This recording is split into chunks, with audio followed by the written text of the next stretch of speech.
Welcome to ET.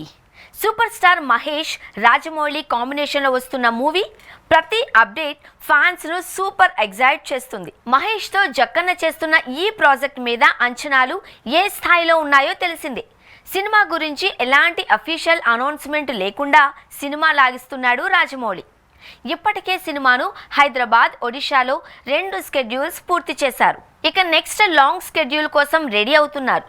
September 2వ వారంలో టాంజానియాలో shoot plan చేశారంట టీం రాజమౌళి. సౌత్ ఆఫ్రికా టాంజానియాలో ఈ సినిమా షూటింగ్ జరుగుతుందంట. ఈ స్కెడ్యూల్లో ప్రియాంక చోప్రాతో పాటు పృథ్వీరాజ్ సుకుమారన్ కూడా పాల్గొంటాడు అని తెలుస్తోంది. ఈ స్కెడ్యూల్ను రాజమౌళి చాలా భారీగా ప్లాన్ చేసినట్లు తెలుస్తోంది. అసలైతే ఈ పార్ట్ను ముందు కెన్యాలో సెరెంగేటి నేషనల్ పార్క్లో అనుకున్నారంట. కానీ కొన్ని కారణాల వల్ల అక్కడ షూటింగ్ చేయడం కుదరక సౌత్ ఆఫ్రికా టాంజానియాలో ఆ ప్రదేశంలో SSMB 29 షూటింగ్ ప్లాన్ చేశారట. మహేష్ ఈ సినిమాలో తన కొత్త లుక్తో సర్ప్రైజ్ చేయనున్నాడు.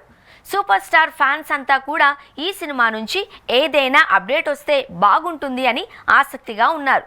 కానీ రాజమౌళి మాత్రం అది ఇవ్వట్లేదు. మహేష్ బర్త్డే ఆగస్టు 9కి కూడా సినిమా నుంచి ఎలాంటి అప్డేట్ వచ్చే అవకాశం లేదు అని తెలుస్తోంది.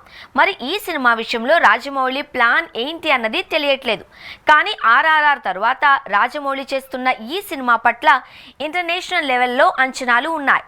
బాహుబలితో మొదలుపెట్టి RRRతో హాలీవుడ్ ఫిల్మ్ మేకర్స్ను సైతం షాక్ అయ్యేలా చేశాడు మన రాజమౌళి.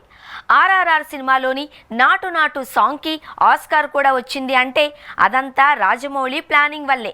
అయితే SSMB 29 విషయంలో సినిమా ఇంకా లీడ్ రోల్స్, డైరెక్టర్ కేటగిరీల్లో కూడా అకాడమీ అవార్డుల్లో నిలవాలి అని ప్రయత్నిస్తున్నాడట రాజమౌళి. మరి అది జరుగుతుందా లేదా అన్నది చూడాలి.